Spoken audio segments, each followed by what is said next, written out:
제가 이 도표를 통해서 제게 있었던 어떤 성경의 진리를 좀 정리를 하고 있어서 오늘 조금 더 그걸 이제 연장해서 말씀을 드리겠습니다.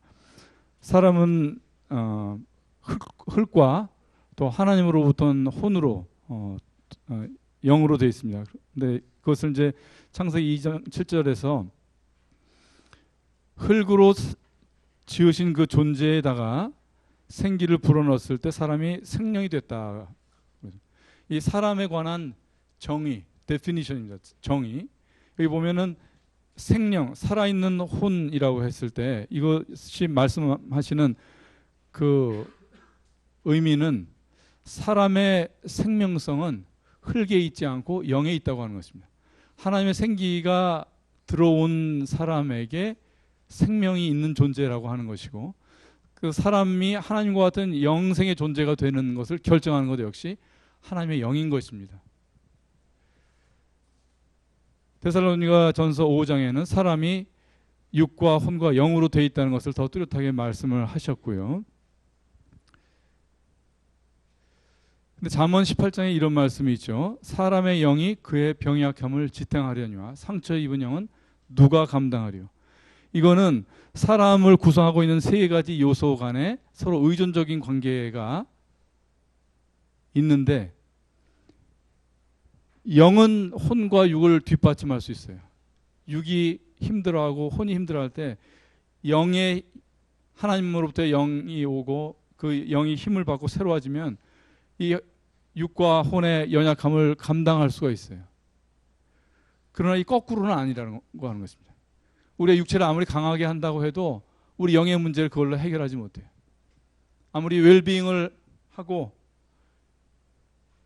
뭐 어떤 것을 해도 우리 영의 문제는 이 거꾸로는 안 된다고 하는 것입니다. 사람의 영이 병약한 것을 감당하는 것이 이제 육이 사람의 영을 받쳐줄 수가 없는 것입니다.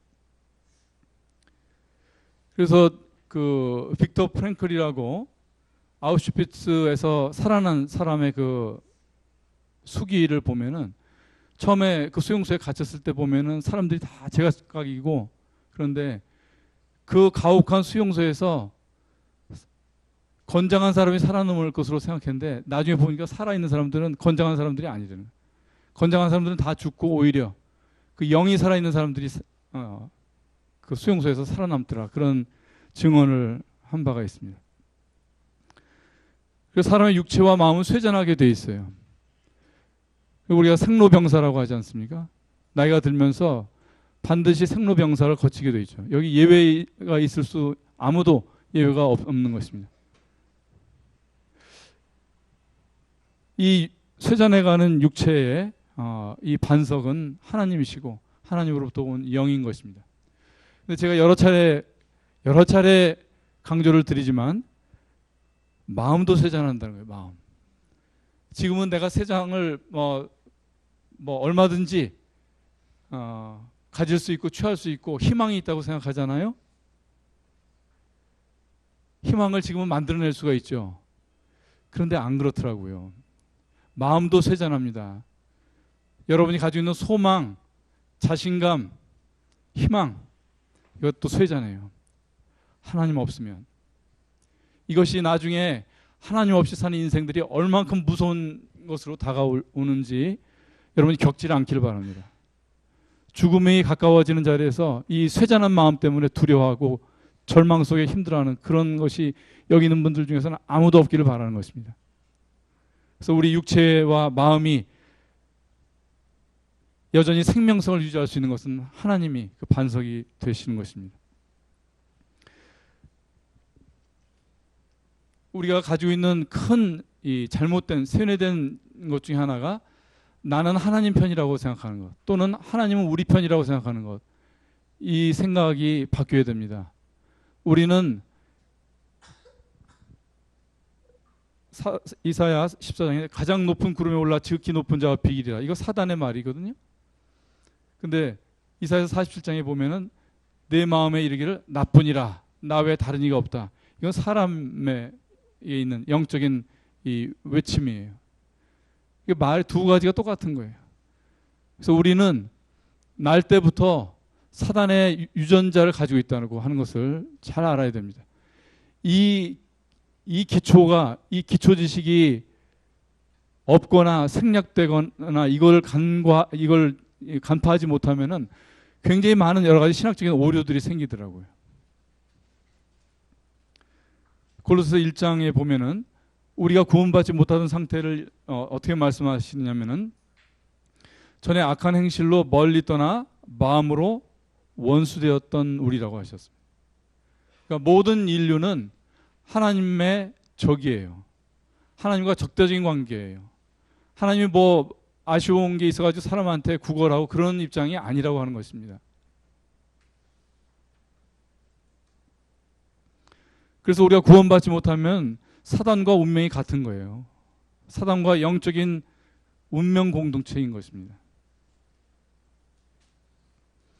근데 이제 문제는 사람이 이 영적인 문제가 영이 거듭나지 못하고서 문제는 이 혼의 이 기능들을 통해서 하나님을 찾는 것처럼 우리가 할 수가 있어요. 우리의 사람이 가지고 있는 이 혼의 기능, 지적인 것, 또 정서적인 것, 또는 의지 이런 것을 가지고 하나님을 찾는 것처럼 될 수가 있어요. 근데 그것이 사단이 애초에 악하게 사는 사람들은 건드리지 않습니다. 그런데 이 지식이 어두워져 있는 사람들에게 종교성을 이용해 가지고 사람들로 하여금 하나님께 호의를 받고자 하는 그런 것을 충동을 해요. 그것이 온갖 종교와 제사와 예법과 이런 것으로 나타나는 거예요. 그 다윗을 죽이려고 쫓아다니던 사울이 그 다윗의 그 선한 모습을 보고서 얼마나 진지하게 회개하고 뉘우쳤어요. 그러나 그가 하나님의 사람이 아니었던 것입니다. 신약으로 오면 사도행전 8장에 시몬이 믿기도 하고 세례도 받고 전심으로 빌립을 쫓아다니고 그랬지만 그에게 하나님이 하시는 판단은 뭐였어요? 너는 불의에 매인 자다.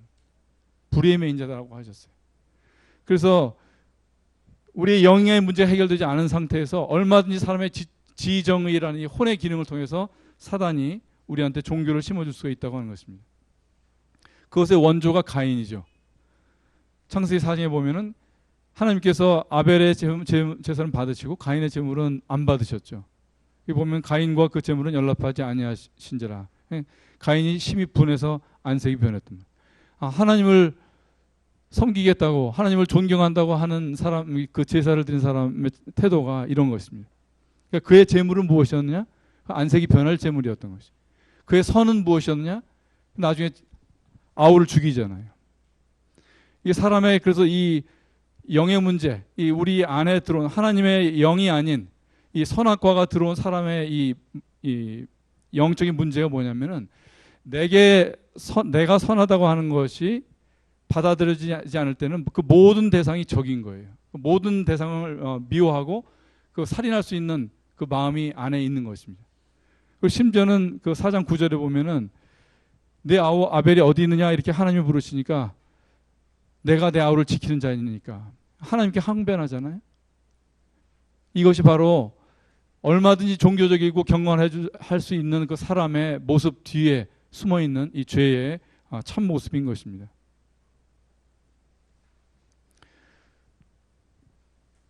그래서 우리가 이제 바꿔야 되는 생각 중에 하나가 뭐냐면은 죄를 지어서 우린 죄인이 된 것으로 알아요. 죄를 지어서 죄인. 아니면은 선을 하면 선인이 되는 것으로 그렇게 생각해요. 이거 다 우리가 잘못 세뇌받은 거예요. 그러니까 이 하나님으로부터 이 빛을 받지 못한 모든 사람들의 종교와 경건의 추구는 다 여기에 기초하고 있는 거예요. 사람이 악을 해서 악인이고 그러나 선을 하면 선이 된다고 생각하는 것. 이것이 잘못되어 있는 전제인 것입니다. 성경이 말씀하시는 건 무엇입니까? 악이 어디에서 난다? 악인에게서 난다. 악인이기 때문에 악을 내는 거예요. 그리고 이사야서 32장에 보면은 고명한 일이 어디서 나오느냐? 어떤 고명한 자에게서 나오는 것이 고명한 일이에요. 고명한 자는 고명한 일을 도모하나니 그는 항상 고명한 일에 서리라. 그래서 우리가 하나님 앞에 선하고 의롭게 되는 것은 선과 의를 해서 되는 것이 아닙니다. 선한 자로 의로운 자로 태어나야 되는 문제입니다.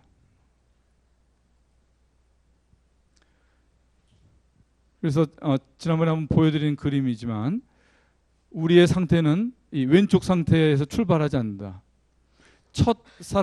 첫사람은 왼쪽에서 출발했어요. 그 영이 하나님으로부터 그 영으로 해서 생령으로 출발했어요. 그러나 타락한 다음에 이 아담 이후에 우리의 상태는 오른쪽으로부터 출발한다고 하는 것입니다. 우리 영이 죽어 있는 상태, 우리의 이 영을, 우리 영과 혼을 이 선악과가 지배하고 있는 상태에서 출발한다는 것을 잘 아셔야 되는 것입니다. 그걸 이제 그런 상태를 가리켜서 산혼이 아니라 육신이라, 사람이 육신이 되었다라는 그 표현을 하는 것입니다. 그래서 우리가 하나님을 만나는 일, 우리가 다시 생명이 되는 일, 살아있는 존재가 되는 일을 위해서 회개가 필요한 것입니다. 이사야서 5장에는 1장 5절에는 너희가 어찌하여 매를 더 맞으려고 더욱 패역하느냐. 온 머리는 병들었고 온 마음은 피곤하였으며.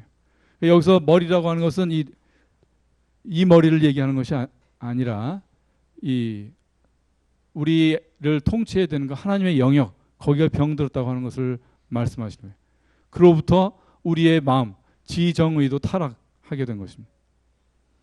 그래서 발바닥에서부터 머리까지 성한 곳이 없이 상한 것, 터진 것, 맞은 흔적, 이건 다 우리가 밖으로 드러난 죄의 모습이에요. 그러나 죄의 더 근본적인 문제는 머리에서 하나님의 통치를 잃어버린 데서 출발한다고 하는 것입니다. 그 사람의 죄를 표현하면 이렇게 돼요. 우리 안에 선악과가 들어온 문제. 그 다음에 이 하나님의 영으로 지배를 받던 지정의가 이제는 범죄를 꿈꾸고 범죄를 의지하는, 범죄를 즐기고 좋아하는 그런 타락한 혼으로 바뀐 것이. 죄는 여기에 다 걸려 있는 거예요.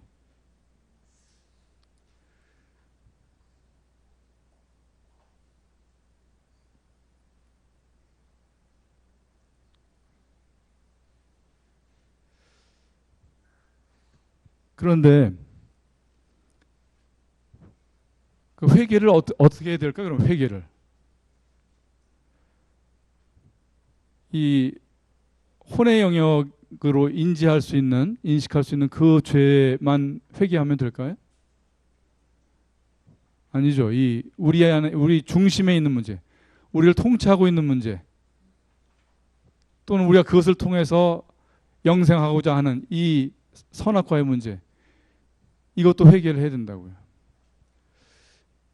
근데 저를 돌이켜봐도 그렇고 오늘날 이제 많은 신학적인 논쟁의 문제가 어디 있냐면 여기에 있어요. 죄사함이 구원이다. 아니다. 죄사함만으로는 구원이 아니다. 이 논쟁의 프레임이 어디에 있느냐. 바로 이 문제인 거예요. 죄사함이 구원일 수 있어요. 그러나 아닐 수도 있어요. 죄를 어떻게 보느냐에 달려있는 거예요. 죄가 내가 범죄하고 내 양심이 인식하고 인정하고 동의할 수 있는 부분에서의 것을 죄로 인식하고 거기에 그것에 대한 회개를 한 것을 죄사함이라고 하면 그 사람은 아직 정말 중요한 문제가 해결되지 않은 거예요.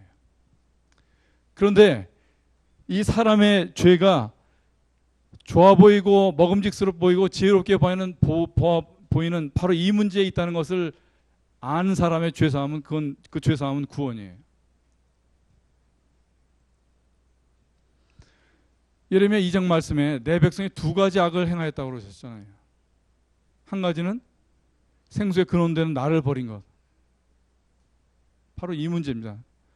하나님의 영을 버리고 마귀의 영을 받은 것.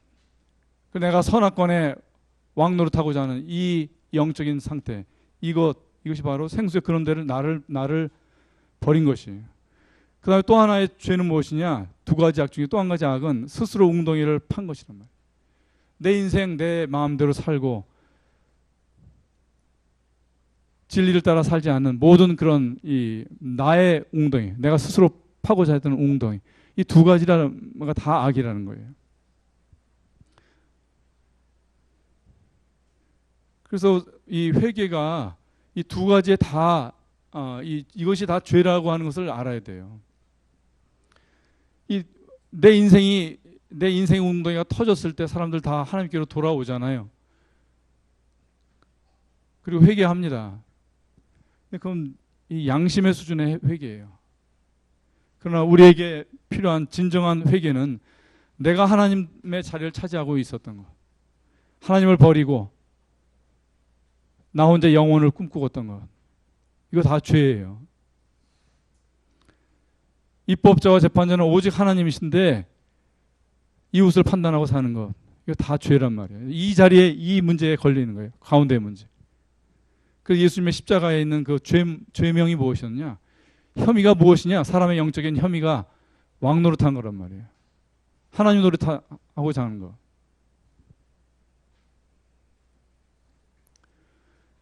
그래서 이 사람의 구원의 문제는 사실 어떤 영적인 그런 면 말고 이 정치적인 면이 있더라고요. 정치적인 거라고 해서 저기 뭐 국회나 청와대나 이런 것만 관련되는 것이 아니고요. 우리 이 사람 각자가 다 나라고 여기에 어떤 이게 권력이 있어요. 권력이. 이 권력의 문제예요. 권력. 누가 왕 될 것이냐, 이것의 문제란 말이에요. 사도행전 4장에는 또 우리 주의 종 우리 조상 다윗의 입을 의탁하사 성령으로 말씀하시기를 어찌하여 열방이 분노하며 족속들이 허사를 경영하였는가. 세상에 군왕들이 났으며 관원들이 함께 모여 주와 그 그리스도를 대적하도다. 우리가 하나님을 대적하는 그 상태에는 다 왕들이에요. 다 우리가 다 군왕이 돼가지고 하나님의 통치를 거절하고 있는 것. 이것이 바로 이 죄된 사람의 본 모습인 것입니다. 그 사람의 이 타락과 구원의 문제는 어떤 종교적인 이슈이기도 하지만은 이 달리 보면은 권력의 문제이기도 하고 그런 거예요. 하나님과 사단과 나 사이에 어떤 권력의 문제로도 볼 수가 있는 것이. 그래서 여기를 보시면 그래서 이 죄가 이 예레미야서에 말씀하신 것처럼 내 백성이 두 가지 악을 범했다고 했을 때 사실은 그것도 이제 좀 더 근원적으로 보면 한 가지 악에서 출발한 거죠. 한 가지 악에서 출발했는데 왜 굳이 두 가지 악이라고 말씀하시냐면은 사람들이 잘 못 알아듣기 때문에 그래요. 이 한 가지에서 출발한 것이거든요. 하나는 이제 파생된 죄고. 그래서 욥기 33장에 욥이 얼마나 경건했어요. 그러나 엘리후가 나타나서 회개를 촉구하잖아요. 근데 뭐라 그래요? 내가 범죄해야 했던 것 회개할 것과 시비를 바꾼 것 회개할 것. 그 두 가지를 말씀하시잖아요. 바로 이 문제인 것입니다. 그래서 나의 회개가 여기에 있는가, 이와 같은지를 잘 우리가 생각해 볼 필요가 있어요. 이 문제가 해결이 안 되면 누구나 바리새인 됩니다. 누구나 바리새인.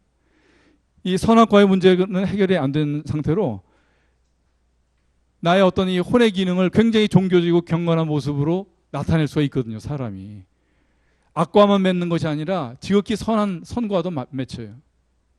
이게 누가복음 18장에서 말씀하신 바리새인과 세리의 문제.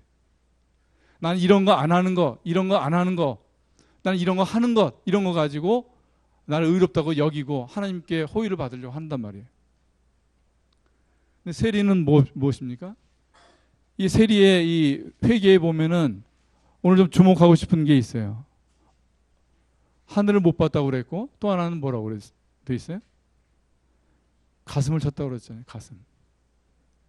뭐를 쳤겠어요? 내 안에 이 선악과의 문제, 나를 하나님의 말씀, 진리가 나를 통치하지 못하고 있는 이 문제를 세리는 봤던 것 같아요. 그래서 가슴을 치면서 회개를 하고 있는 것입니다. 지으신 것이 하나라도 그 앞에 나타나지 않음이 없고 오직 만물이 우리를 상관하시는 자의 눈앞에 벌거벗은 것 같이 드러나느니라. 우리가 이건 육체의 모습, 우리가 지금 오늘 우리가 서로를 보는 모습입니다. 이건 우리가 훌륭한 모습으로 살 수가 있어요. 좌나 우나. 그리고 그 사람의 하고 이제 오래 살다 보면 그 사람의 안에 정신적인 세계도 보이기 시작하죠. 근데 왼쪽이나 오른쪽이나 다 우아하게 보일 수 있어요. 성도처럼 보일 수 있고 좀 존경할 만한 그런 인격을 보일 수도 있어요. 그러나 결국 우리가 만나야 되는 시점, 마지막 시점에 우리 안에 뭐가 있는지가 드러날 것입니다. 이것이 심판의 자리예요. 왼쪽과 같은 상태인지 오른쪽과 같은 상태인지 안 보여요. 잘 안 보일 수 있어요.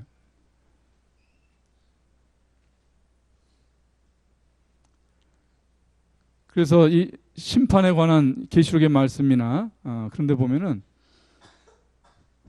다 임금 노릇한 것에 대한 심판을 받는 거예요. 땅에 임금으로 살고 왕족으로 살고 장군으로 살고 이런 자들에 대한 하나님의 진노가 있을 것을 말씀하셨고, 누가복음 19장 문화에 비해서는 다 종들하고 정산하시고 난 다음에 하시는 말씀이 나의 왕됨을 원치 않았던 원수들 이랬어요. 하나님의 통치를 거절한 이것이 하나님 앞에 죄라고 하는 것이고, 우리가 회개해야 될 부분이 여기까지 가야 되는 것입니다. 아까 이 구원의 문제가, 타락의 문제가 정치적이고 권력의 문제라고 말씀을 제가 조금 이제 좀 과한 표현일 수도 있어요. 그러나 어쨌든 이 성경 말씀을 통해서 우리가 충분히 표현해 볼 수 있는 그런 것입니다. 누가복음에는 그래서 두 임금이 나와요. 여기 하나는 나이고 또 하나의 임금은 오실 임금이십니다. 그래서 내가 이길 수 있을지, 하나님이 나를 이길 수 있을지 우리가 상식적으로 생각해 보시고 이 임금의 자리를 내놔야 되는 것이 바로 이 회개인 것입니다. 아직 30절에 만일 못할 터이면 저가 아직 멀리 있을 동안에 사신을 보내어 화친을 청할지니라. 아직 주님이 오시지 않은 이 시점, 또는 아직은 내 육체가 살아있는 이 시점에 화친을 하셔야 되는 것입니다. 우리가 사실은 이렇게 복잡하게 막 오늘 제가 말씀을 드리고 있는데, 간단하게 생각해 보면 우리가 예수님을 믿는다고 그럴 때 예수님이 예수 그리스도잖아요. 근데 여기에 이미 우리가 믿는 분이 뭐를 믿어야 되는지 여기 이 한 이름에 다 있어요. 사실은 예수는 뭐예요? 예수는 하나님이란 뜻이에요. 말씀이 육신이 되어 우리 가운데 거하셨다고 그랬을 때 이 말씀은 하나님이고 진리 아니에요? 보라 처녀가 잉태하여 아들을 낳을 것이요 그 이름은 임마누엘이라 하리라. 예수는 예슈아, 여호수아, 여호와에서부터 온 이름이에요. 우리와 함께 하시는 여호와라는 뜻이에요. 그리스도는 크라이스트, 또 메시아 그러잖아요. 그 메시아라는 뜻이 기름 부음을 받은 자라고 하는 거 다 아시잖아요. 기름 부음을 누가 받느냐? 선지자가 받고 제사장이 받고 또 하나 왕이 받는 거예요.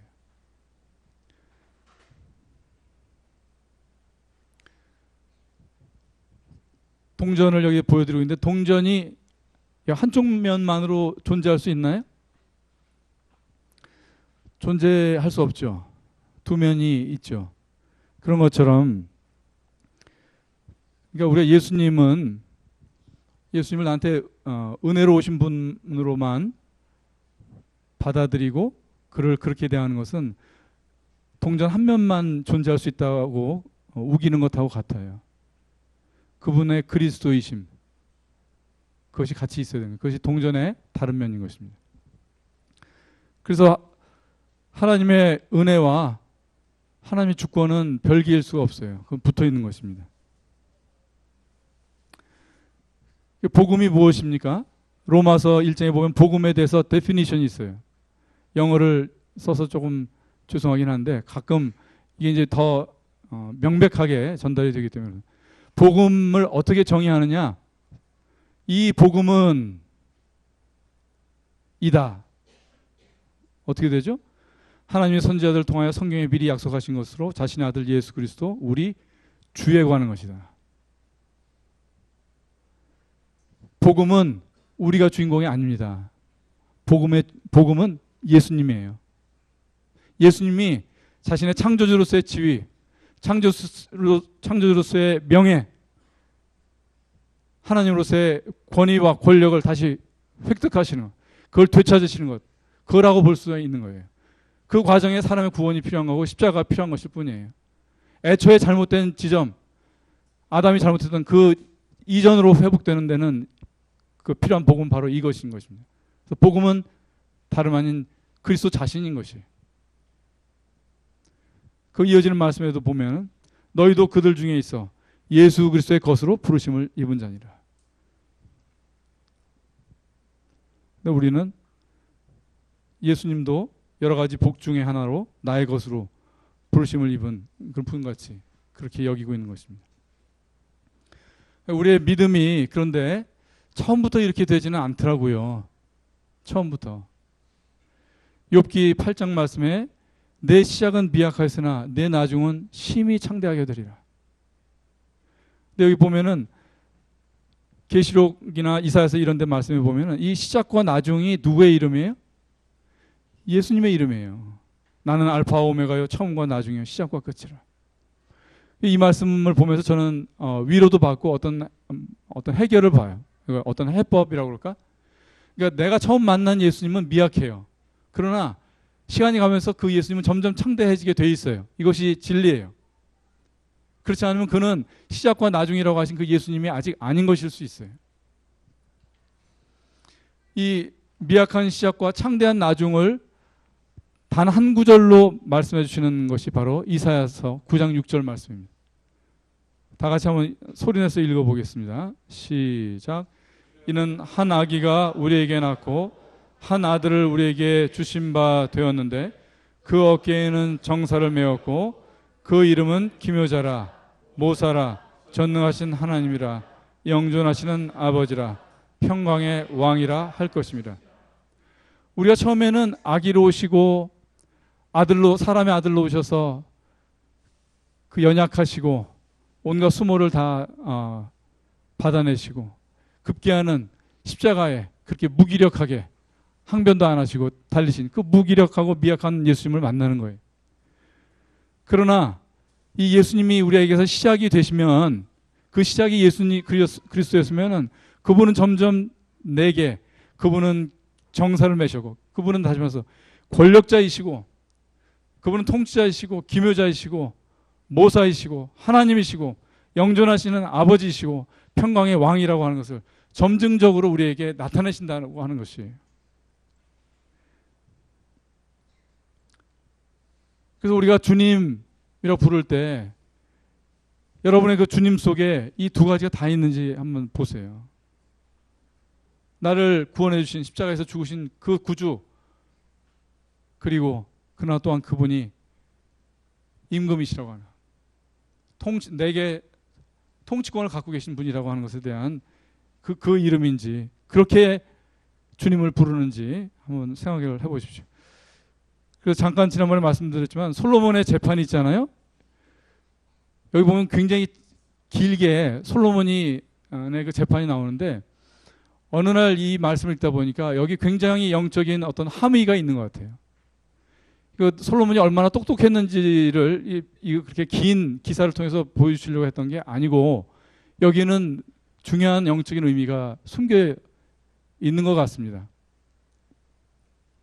솔로몬의 재판에 나온 아이는 사도행전 4장이라든지 계시록에 보면은 바로 아이로 오신 바로 이스라엘이 낳은 이 거룩한 아이로 낳으신 예수 그리스도를 의미할 수가 있어요. 근데 헤롯과 본디오 빌라도와 그 다음에 이스라엘 백성과 제사장들이 합동해서 이 아이를 죽이려고 하거든요.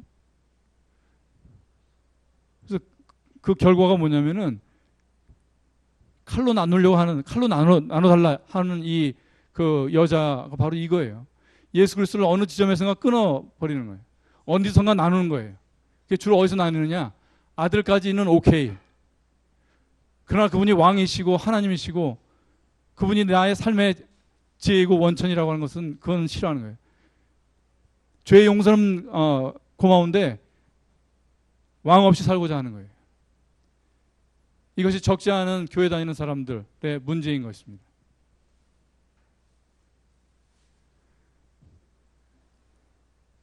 그래서 시편 31편에는 내가 잊어버린 바 되었다. 내가 잊어버린 바 되었다. 사망한 자를 마음에 두지 아니함 것 같다. 살아있지 못한 예수 그리스도. 사망한 자를 마음에 두지 않는 것과 똑같은 거예요. 깨진 그릇, 파기와 같다. 그러니까 무슨 힘을 발휘할 수가 있는가? 예수님이. 근데 이와 같은 것은 바로 성령께서 이 주님이 가지신 이 주님의 이 모든 모습을 나타내는 것은 성령의 일이라고 하는 것입니다. 그래서 이 살아계신 이 점점 창대해지는 하나님 없이는 우리는 가인의 제사를 드릴 수밖에 없고 시몬과 같이 엉뚱한데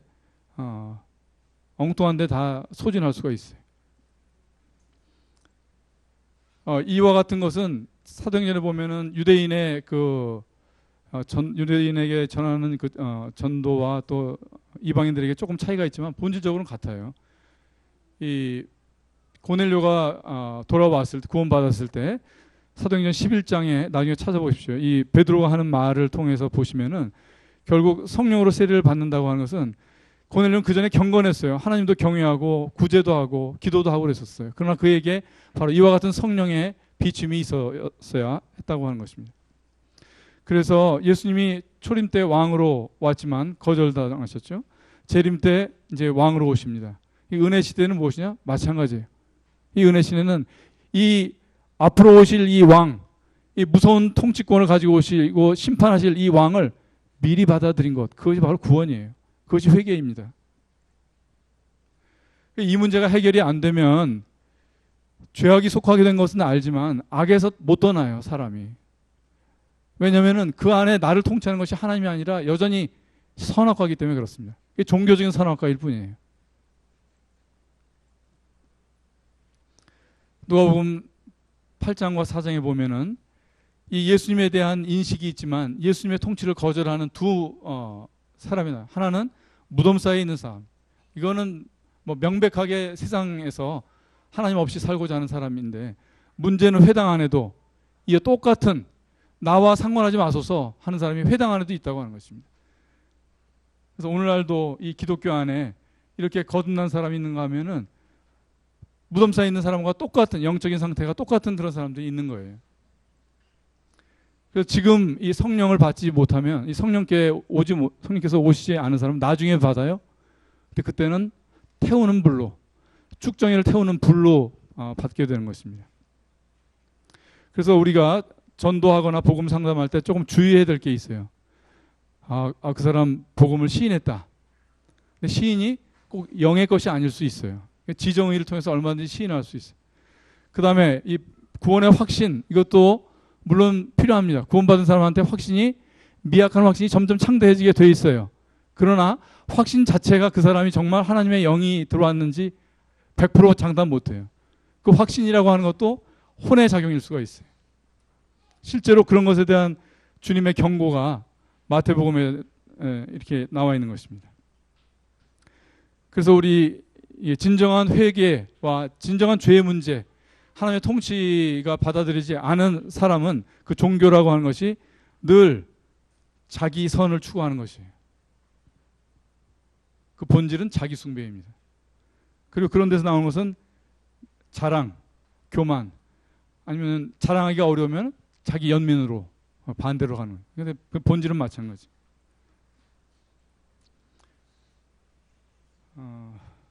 시간이 가서 조금 제가 이 순종의 문제는 다음에 제가 하도록 하고요.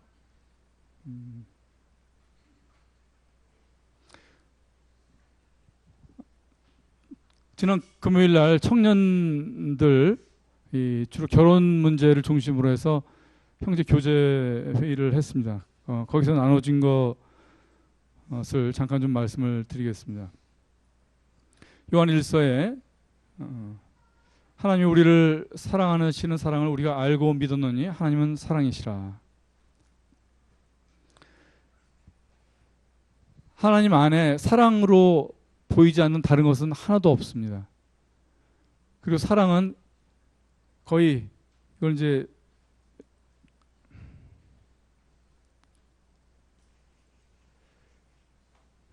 사랑은 하나님으로부터 온 거예요. 같은 거란 말이죠. 그리고 우리가 사랑 안에 거하면 그 사람은 하나님 안에 거하는 것이고, 내가 하나님을 믿는다고 하는 것은 그 사람은 사랑의 사람이 돼야 되는 거더라고요. 그리고 이 하나님의 사랑이라고 그럴 때 이 원을 조금 그거보다는 좀 더 발전시켜서 좀 이해를 해보면, 저는 이렇게 한번 이해를 해봤어요. 하나님은 하나의 원뿔이 있어요. 하나의 원추가 있는데, 하나님은 유일하시죠.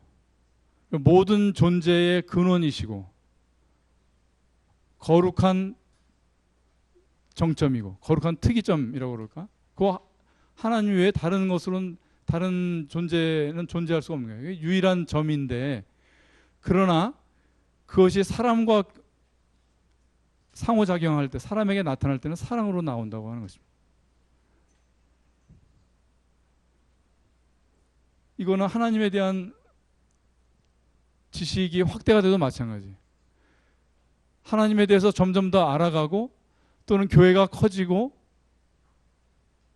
진리의 지식들과 분별이 증가되는데, 거기에 사랑 아닌 다른 것, 사랑과의 연합을 깨고 교회를 어렵게 하고, 그것이 분별이든 뭐 옳은 것이든 전통이든, 바울이 그렇게 했든 베드로가 그렇게 했든 어떤 명분을 가지고 있어도 이 사랑 이외에 다른 것은 다 불순물이에요. 그건 하나님으로부터 온 것이 아니에요. 하나님으로부터 온 것은 얼마든지 확대를 해도 거기서는 사랑만 나와야 되는 것입니다.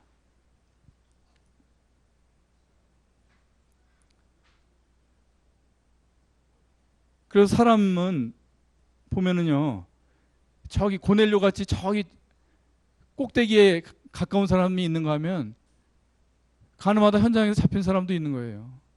삭개오도 있고. 예수님은 고넬료만 품으신 것이 아니라 삭개오와 그 가늠하다 현장에서 붙잡힌 여자도 품으신 거예요. 우리는 그렇게 하나요? 7 귀신 들린 막달라 마리아도 여기 있는 거예요. 스데반 같이 저기 정점에 가까운 이가 있는가 하면 바울 같이 그렇게 포악한 사람도, 그것도 그 사람도 예수님이 품으신 거예요. 그러려면은 이 사랑은 이렇게 넓을 수밖에 없는 거예요. 교회가 저 정점만 자꾸 생각하고 저 정점을 가지고 들이대면 어떻게 돼요? 그건 아닌 것입니다. 이 원추의 모양대로 돼야 되는 거예요. 어떤 사람은 이 바닥에 있을 수 있고, 어떤 사람은 중간쯤에 있을 수 있고, 어떤 사람은 희망하기는 많은 이들이 스데반과 또는 고넬료 같이 이렇게 되기를 바랍니다. 근데 이 사랑이라고 하는 것에 여러 가지가 있습니다.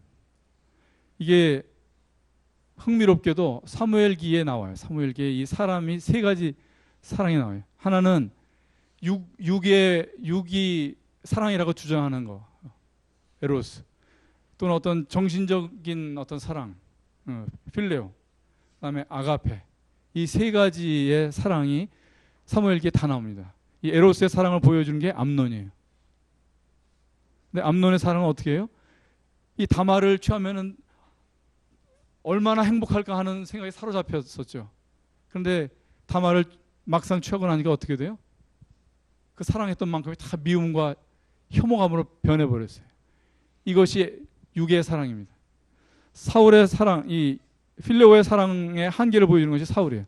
사울이 처음에 얼마나 다윗을 한테 호감을 갖고 사랑했어요.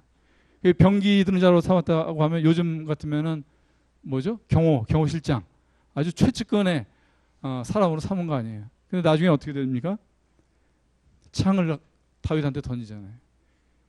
이게 사람의 지정의를 가지고 할 수 있는 이 필레오의 사랑의 한계예요. 그러나 이 사무엘기에 보여주는 또 하나의 사랑은 바로 이 아가페의 사랑이죠. 이 요나단을 통해서 보여진 사랑이에요.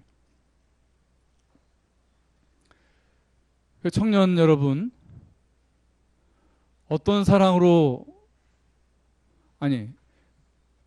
받고 싶으세요, 여러분? 물론 하나님 안에 이 세 가지가 다 있습니다. 이걸 나쁘다고 그러는 것이 아니에요. 그러나 이 아가페 사랑이 빠진 것은 다 공허한 것이고 슬픈 것이고 괴로운 것이에요. 이 요나단의 사랑이 우리한테 있어요.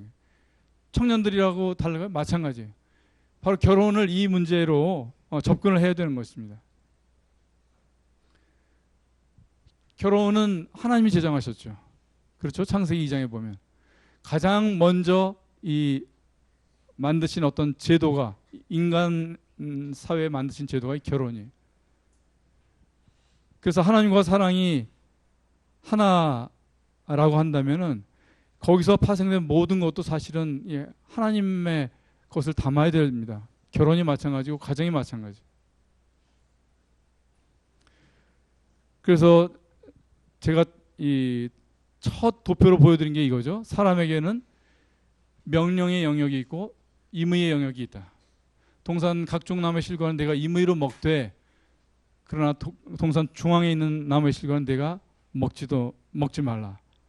똑같은 원리로 결혼에도 임의의 영역이 있고 명령의 영역이 있더라고요. 청년들이 가지고 있는 그 어려움에 대해서 교회 어른들이 많이 이해하고 있습니다. 결혼은 하고 싶은데 여러 가지 어려움들이 있는 것 우리들이 이해를 하고 있어요. 그리고 세상에 얼마나 또 성적인 유혹이 많습니까? 그럼에도 불구하고 결혼에 관해서, 가정에 관해서 명령이 있어요. 이건 임의로 우리가 잊어버리거나 무시하고 넘어갈 수 있는 것이 아니더라고요. 그래서 이것을 전달하는 입장도 마음이 편하지 않지만 할 수 없이 말을 해야 돼요. 그것은 무엇이냐? 너희는 믿지 않는 자와 멍에를 같이 하지 말라. 이건 결혼해 주신 명령이에요. 첫사람이 이 명령을 소홀히 해가지고 우리가 다 이렇게 지금 고통받고 있는, 모든 인류가 고통받고 있는 것을 우리가 보지 않습니까? 결혼도 마찬가지예요. 결혼에 관해서 우리에게 임의로 주신 영역도 많이 있어요. 그러나 명령으로 주신 이 큰 원리를 무시하고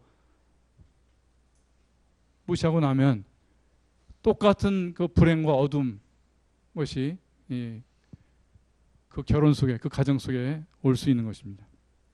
그걸 잘 보여주는 것이 왼쪽은 이삭의 결혼, 반대쪽은 삼손의 결혼입니다. 여기 보면은 아브라함의 말이 꼭 하나님의 말씀하고 비슷한단 말이에요. 내 고향 내 족속에게로 가서 내 아들 이삭을 위하여 아내를 택하라. 이거는 그 종이 이 이삭의 결혼에 관해서 고난을 위임받은 종이 어길 수 없는 부분이었어요. 명령이었어요. 그러나 가서 어떤 사람을 만나고 그거는 아브라함이 정해주지 않았어요. 그래서 어떻게 하냐면 이 종이 우물가에 도착해가지고 이러이러한 조건이 맞으면 그 사람을 이삭의 아내로 준비하신 것으로 내가 그렇게 판별하겠습니다. 임의로 했단 말이에요. 그러니까 이런 것이 우리의 결혼에, 우리 성도의 거룩한 결혼에 다 있어야 된단 말이죠. 그런데 삼손의 결혼 보세요. 삼손이 뭐라고 그래요? 부모가 그에게 이르되 내 형제들의 딸 중에나 내 백성 중에 어찌 여자가 없어서 내가 할례 받지 아니한 블레셋 사람에게 가서 아내를 취하려 하느냐. 할례 받은 백성하고 하라고 명령하는 거 아니에요. 그런데 삼손이 어떻게 합니까? 삼손이 아비에게 이르되 내가 그 여자를 좋아하오니. 오늘날 세상의 결혼이 다 이거 아니에요. 내가 그를 좋아하오니, 아니면은 그가 나를 기쁘게 하오니, 이렇게 돼 있어요. 영어로 보면 그가 나를 행복하게 하오니 나를 위하여 그를 데려오소서. 근데 아시다시피 삼손의 결혼이 어떻게 되죠? 두 눈 다 뽑히고 블레셋 사람들의 놀이개가 되고, 두 눈 뽑히고 소처럼, 짐승처럼 그 연자맷돌 돌리는 그 처지로 그렇게 참혹한 모습으로 되고 마는 것입니다.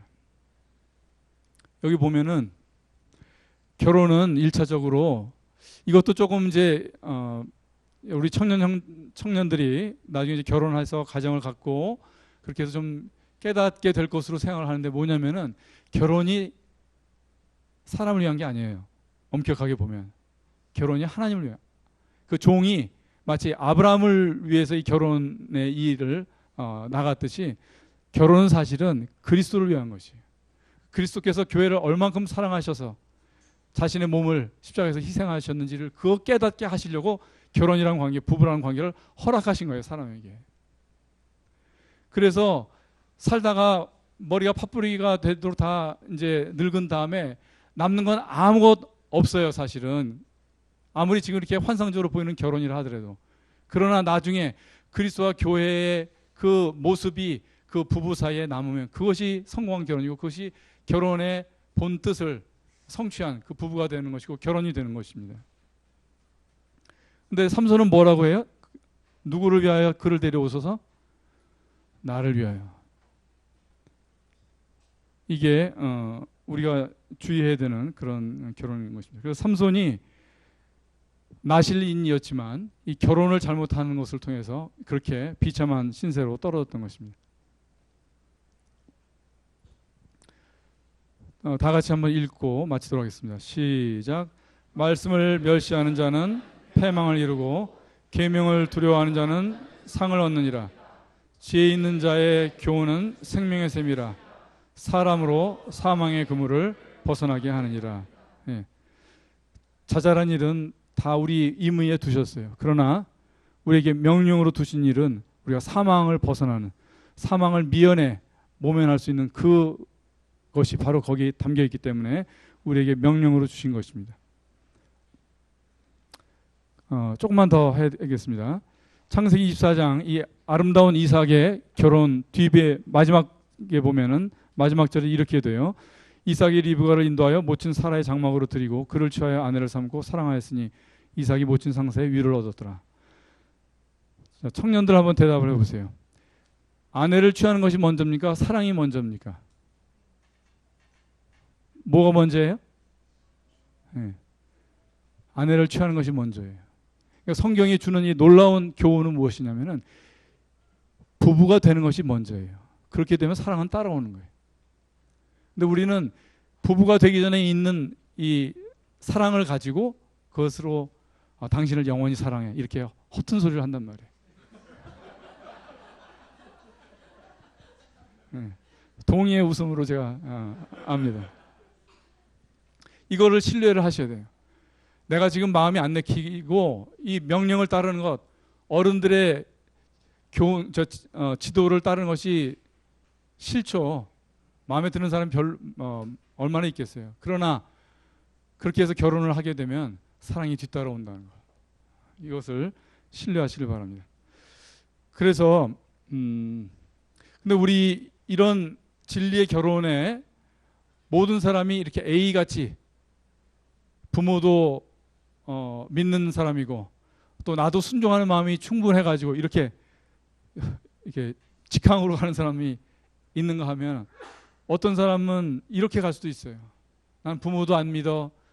교회 장로 형제님이나 뭐 어른들이 나한테 관심도 없고 나는 가진 것도 별로 없고 또 어떤 사람은 C라는 지점에서 출발할 수 있어요. 나는 이런 점이 문제가 있고 나는 뭐가 좀 모자라고 내가 꿈꾸는 결혼은 이런 것인데 뭐 여러 가지 안 맞아서 이럴 수가 있어요. 그런데 그렇다고 이렇게 밖으로 나가는 것은 아니라 이 말이에요. 내가 B 같은 여건이고 처지고 또는 C 같은 나는 어려움이 있다고 해가지고 여러분이 결혼과 가정에 두신 그 진리 바깥으로 나가는 것이 정당화되는 건 아니라 이 말씀입니다. 왜냐하면 거기 불행이 있기 때문에 그래요. 그래서 이제 금요일 날 내린 그 결론 중에 하나는 여러분들이 A에 있든 B에 있든 C에 있든 청년들의 어려움을 저희들이 더 교회가 들으려고 합니다. 그리고 B 같은 경험을 가졌던 형제님 또는 C 같은 경험이 있는 자매님들을 통해서 도움을 받을 수 있을 것으로 생각을 해요. 이제 교회가 청년들의 이 어려운 현실과 또 청년마다 다 다르잖아요. 배경이 다르고 믿음의 정도가 다르고 부모님이 다르고 다 이런 것들에 대한 그 어려움과 아픔을 저희들이 더 이해하고 듣고자 합니다. 그래서 밖으로 삐져나가지 마시고 교회 안에서 상의하고 청년부 형제 교사 선생님들 또는 저 또는 다른 형제 자매님들께 얘기하세요. 우리가 이 사랑의 원을 더 늘려서 듣고 또 같이 구하고 기도하고 도울 그런 준비가 형제님들 돼 있죠? 예. 그 말씀을 꼭 청년들에게 드리고 싶습니다.